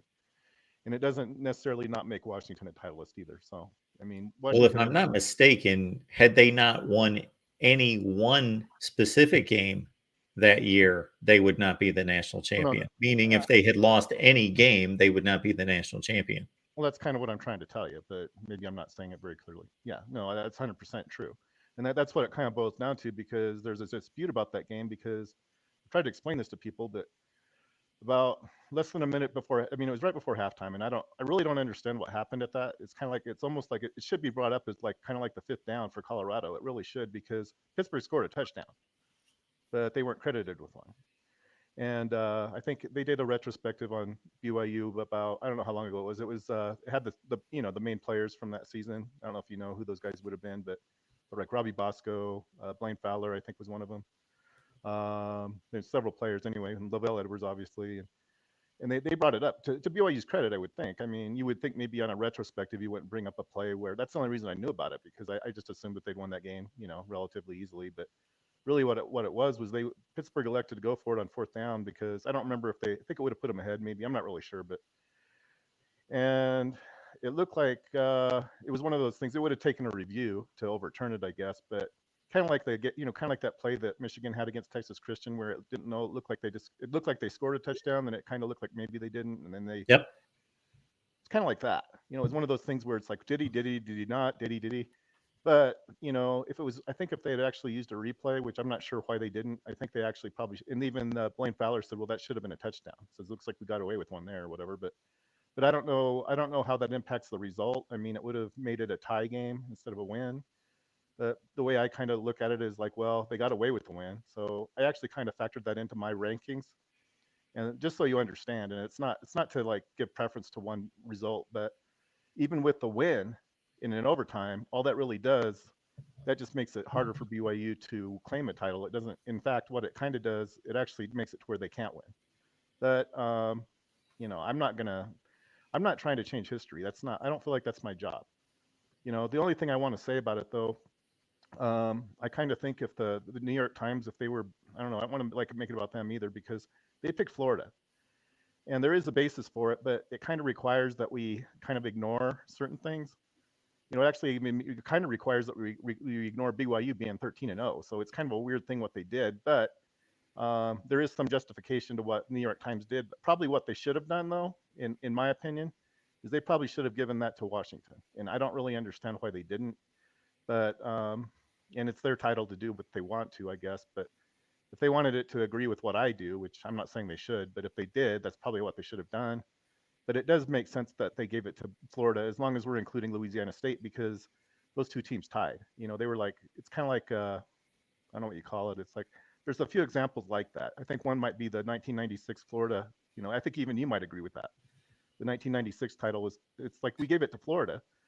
But, how do you really give it to one team if they both kind of share a title sort of thing? Or another one might be like, I guess, the title between LSU and Alabama. It's like, what year was that? I don't remember. 1-1 in the regular season, 1-1 in the postseason. I mean, and then there was another one. I mean, there was the one I think in 2000. Was it 2001? That's what I have a problem with that too. It's like, okay, well, one team won at the end of the year. Okay, well, why does that really matter? I mean, it's not. This isn't the NFL, And I don't know. I guess I just kind of wonder, Mark. I don't know if you agree with me on any of this stuff, and you don't have to if you don't want to, but I don't know that winning the last game necessarily makes the team the best team. I mean, it might. In most circumstances, it probably does, in all fairness. But that's what I don't like about the new format, I guess, is it's like, okay, it's the team that wins at the very end that's the best team. And I'm not sure that's always true. I mean, it probably mostly probably is, in all fairness. I'm not going to say it doesn't work. It does work. And then there was one other thing I think you were asking me about, and I'm just going to share this with you again. And you don't have to like it. You don't have to agree with it. But what I noticed, it's kind of like it's relative to what BYU did in a way. I mean, they didn't play Washington, I understand that, but they did the following season and they won fairly easily. And I know that's the next year, no really connection between the two, but there was a common opponent though that they both played. It was UCLA. And what I discovered was that in most circumstances, probably not in every circumstances, but in most circumstances, the winner of that game is usually overturns the result of the previous year. I mean, that might sound like the weirdest way to try to determine a titleist, but when UCLA beat BYU, that's like saying that BYU may have been the best team in 1984. But it's still conjecture. But, I noticed that for almost every season. In 1983, I think it was Auburn, and they lost to Miami, Florida in 84. And then I could go through like almost the CFP era, almost every belt championship, which I know you don't like that term, but almost everyone has overturned what I think would have been the BCS title list. So it's like, I think what it does, it might give us a one team at the top, but it's not necessarily always the best team. And that's the biggest issue I have with it. I think it works. I really do. I think it works. It does what it's supposed to do, but it doesn't necessarily mean that in every circumstance that the team that wins at the very end is always the best team. And that's what I don't like about it. But you don't have to share my opinion. It's just something I kind of am aware of. And I think there's a lot of some evidence to support that, by the way. And then there was one other thing, if you don't mind. You said the transitive property put Northern Arizona above Ohio State. I don't know if it did or not, but that's based on circumstantial evidence, right, Mark? That's not like, that Northern Arizona would have beaten Ohio State. I think that's kind of not, you're almost saying the opposite, right? That probably wouldn't happen, right? Yes, I was just pointing out that you can do a lot of things with the transitive property. And in 2021, that's my best example of showing that, because Oregon defeated Ohio State, Yeah, but Arizona defeated Oregon, and Northern Arizona defeated Arizona. Wasn't there a goofy game there where one team won in overtime? Like, I think it was like Stanford involved with one of them. I mean, it works, but it kind of doesn't, Mark, because, wasn't there? Am I wrong? Yes, Stanford. Okay, well, I guess the point I'm making with that one is it's not as clear as you're trying to make it like, okay, well, that shows that Northern Arizona would have beaten Ohio State. And it's No.